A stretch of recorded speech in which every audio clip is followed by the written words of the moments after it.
दोनों ही समझ लीजिए, जी सब अपने भाई बंधु हैं। जी।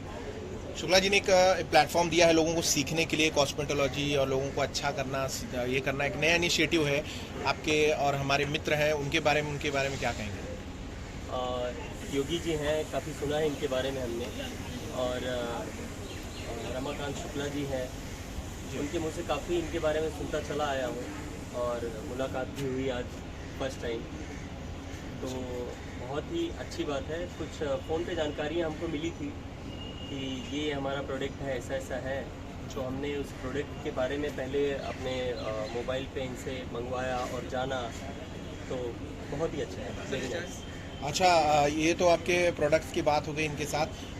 व्यक्तिगत हम लोग अब एक्टर प्रेम कुमार की बात करते हैं। यहाँ पे एक्टर प्रेम कुमार बड़े प्रचलित हैं मुंबई में और तमाम सारे सीरियल्स देखने को मिलते हैं, और पिछले कई सालों में आपने ये प्लेटफॉर्म खुद के लिए जो आपने मेहनत की है और जो समाज में एक आदर्श प्रस्तुत किया है, उसके बारे में थोड़ी जानकारी बताइए। देखिए, यहाँ जो मैं प्रस्तुत हुआ हूँ या आया हुआ हूँ, ये तो हमारे बड़े भाइयों का प्यार और आशीर्वाद है, इसके लिए हम चले आए हैं। और दूसरी बात, एज एन एक्टर तो मैंने बहुत मेहनत की है। यहाँ हमारा कोई फैमिली बैकग्राउंड रहा ही नहीं है जी। जैसे कि देखा जाए बहुत सारे इनके पापा ये थे, उनके पापा वो थे, ऐसा कुछ हमारे साथ नहीं है जी। हमने शुरू से बहुत मेहनत की है, जैसे कि एक्टिंग क्लासेस ज्वाइन करना, थिएटर ज्वाइन करना, फिर उसके बाद धीरे धीरे एक एक प्लेटफॉर्म यहाँ फिर वहाँ छोटे छोटे किरदार करते करते फिर बड़ा, फिर धीरे धीरे अभी यहाँ तक कि मेहनत जो है वो अगर हम बताएं तो हम बता नहीं पाएंगे, इतनी मेहनत है और होती है। अच्छा, मुंबई में आप भी आए थे एकदम खाली हाथ और एक मिशन, एक पैशन लेके। ऐसे ही रोज यूपी, बिहार, गुजरात से जो युवा हैं रोज नई ट्रेनें पकड़ के आते हैं, तो आप उनके लिए क्या करेंगे, क्या बताएंगे उनके लिए? देखिए, मैं आपसे ये कहना चाहूँगा कि जो नए युवा हैं आते ही रहना चाहिए, लोगों को यहाँ पे आना ही है। अगर नहीं आएंगे तो नई जनरेशन कैसे काम करेगी? हर किसी को आना चाहिए, हर किसी को मौका चाहिए, लेकिन वो इतनी मेहनत नहीं कर पाते हैं। यूपी और बिहार से जो लोग चले आते हैं, वो यहाँ आने के बाद उनको ऐसा लगता है कि पहुँचने के बाद बस सीधा हमारे लिए काम रखा पड़ा है। यहाँ ऐसा नहीं है। अगर आपके पास ढेर सारे पैसे हैं तो भी यहाँ लूट खाने के लिए बैठे हुए हैं लोग। अगर सही जानकारी नहीं है तो फंसा देते हैं, उनके पैसे ले लेते हैं, कोई रिकवरी नहीं होती है। छोटी मोटी फिल्म ऐसे ही शूट वूट करके फिर वापस उनको वही गांव जहाँ से वो आए रहते हैं, उनके सपने अधूरे रहते हैं और वो फिर वापस अपने गांव लौट जाते हैं। मुंबई में इस समय अगर बॉलीवुड की बात करें और टॉलीवुड की बात करें, तो लोग आज टॉलीवुड से बहुत खुश हैं, बॉलीवुड से नाराज हैं, और इस बीच में बहुत सारी घटनाएं हुई हैं। एक सुशांत सिंह को लेकर देख लीजिए, और या फिर आप कह लीजिए कि जो नॉर्थ इंडिया से लोग आ रहे हैं यहाँ पे आने के बाद स्ट्रगल करते हैं, मेहनत करते हैं, उसके बाद कहीं ना कहीं नेपोटिज्म, इस तरीके की बातें आ रही हैं। तो ऐसा कुछ आप अनुभव कर रहे हैं या किया है कभी? देखिए, बॉलीवुड को लेकर के बहुत सारी चीज़ें, बहुत सारी घटनाओं के बारे में अफवाहें हैं। नेपोटिज्म कहाँ नहीं है? अगर आप देखिए, मैं सपोज अगर आप लोग मीडिया वाले हैं, इतने सारे लोग हैं, हम आपसे पूछते हैं कि अगर आप चाहे वो पॉलिटिक्स की बात ले लो या कोई भी, अगर बाप काम कर रहा है, जाहिर सी बात है अपने बेटे के लिए कुछ ना कुछ करना ही चाहेगा। सबसे पहले वो उसी के लिए कुछ करेगा। अगर वो सक्सेस नहीं हो पा रहा है तो फिर किसी और को लेगा, किसी और को लेगा, किसी और को लेगा। तो ये सब नेपोटिज्म और ये सब सिर्फ कहने की बातें हैं, खुद के लिए दिलासा देने और दिलाने तो की मतलब बातें आप में अगर दम है तो आप खड़े हो सकते हो प्लेटफॉर्म पे, ये कहना चाह रहे हैं आप? जी बिल्कुल, अगर आपके अंदर दम है, काबिलियत है, तो आप प्लेटफॉर्म पे बिल्कुल खड़े हो सकते हैं। कुछ बातें हैं और कुछ गंदे लोग हैं, मैं उससे इनकार नहीं करना चाहूँगा, हैं कुछ गंदगी तो है ही। तो अभी तो योगी जी मुख्यमंत्री रहे हैं उत्तर प्रदेश के और फिर से चुनाव होने वाले हैं, लेकिन हम चुनाव की बात छोड़ के कह रहे हैं कि आपकी जो इंडस्ट्री है, बॉलीवुड इंडस्ट्री, जिसमें आप लोग काम कर रहे हैं और ख्याति कर रहे हैं, ये एक नई इंडस्ट्री उत्तर प्रदेश में नोएडा में बसाई जा रही है। तो आने वाले दिनों में क्या नोएडा शिफ्ट करेंगे आप?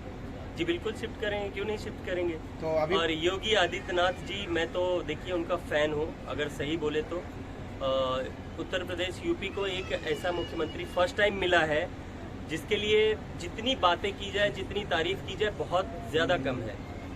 मतलब उनकी किस क्वालिटी से आप बहुत? इनकी एक क्वालिटी मैं आपको बता दूं, छोटे आपने पूरे सवाल नहीं किए होंगे, उसके पहले मेरे मन में जो है जवाब और जिज्ञासा है कि मैं कुछ बोलूं। हमारे उत्तर प्रदेश, यूपी, बिहार के इतने सारे लोग हैं जिनको ये आइडिया होगा। मुलायम सिंह यादव की सरकार या फिर मायावती बहन दीदी जिनको कहा जाता है, आपने सुना होगा ये मुंह नचवा, बाल कटवा, चोटी कटवा, लकड़ बग्घा, मतलब तरह तरह के पता नहीं कौन कौन से चोर चमार ऐसे निकलते थे कि कहाँ से आए हुए हैं, किसकी कब हत्या कर देंगे कुछ पता नहीं। लेकिन ये 4-5 सालों में आपने कभी देखा, किसी को लगा ऐसा? नहीं, अभी ये कुछ नहीं दिखाई दे रहा होगा। तो पब्लिक बहुत शांत माहौल में जी रही है। जो योगी जी के लिए कहा जाता था कि ये आएंगे तो हिंदू मुसलमान करेंगे, ये जाति विरोधी, ये सारी चीज़ें, ऐसा कुछ दंगा हुआ क्या, कोई फसाद हुआ क्या? तो योगी जी अच्छे इंसान हैं। जय श्री राम, जय श्री राम।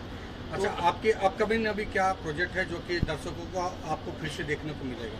देखिए, मैंने अभी अल्ट बालाजी की एक वेब सीरीज की होली, ये बेबाकी, एज ए सीनियर पीआई का रोल किया है उसमें मैंने। विक्रम भट्ट की एक वेब सीरीज की होली क्रॉस, उसमें भी मैंने सीनियर पीआई का रोल किया है।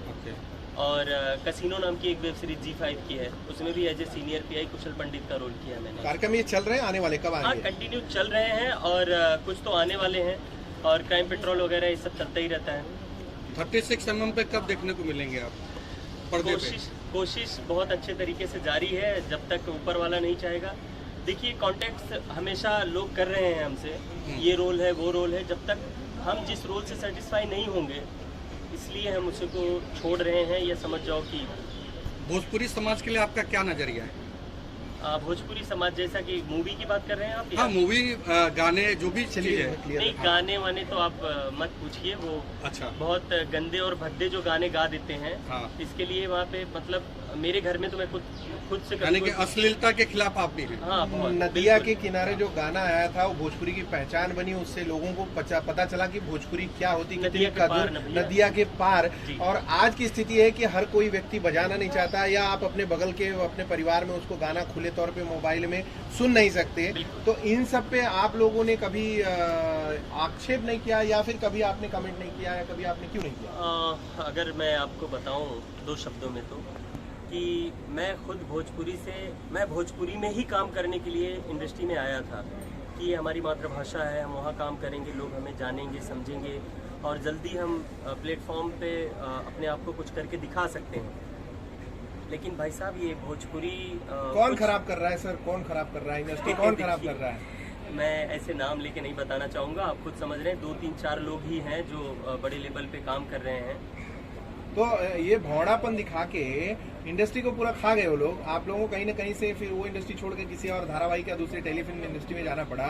तो उसका ये निगेटिव जो है युवा क्यों नहीं समझ रहे हैं? क्या आह्वान करेंगे इसके बारे में लोगों से? क्या जो गायक है, निर्देशक है, सिंगर है, स्क्रिप्ट राइटर है, उनको क्या आह्वान करेंगे? वो एक विधा जो है वो नष्ट करने में लगे हुए हैं, उसको कुहड़ता में पहुंचा दिया है। देखिए, कोशिश जारी है पूरे तरीके से। जो नवयुवक हैं, जो युवा हैं आज के, जो आज की जनरेशन है, वो काम ही नहीं करना चाह रहे हैं। फिर लो उन्हीं 2-4 बुढ़े और जवान लोगों को लेकर के काम करो। गंदगी दिखा रहे हो, गंदगी परोस रहे हो, तो ज़्यादा दिन तो चलने वाला है नहीं। तो इसलिए जब युवक आएंगे ही नहीं, उनको लाने की कोशिश इस समय जारी है, और नए प्लेटफॉर्म पे भी वर्क शुरू है।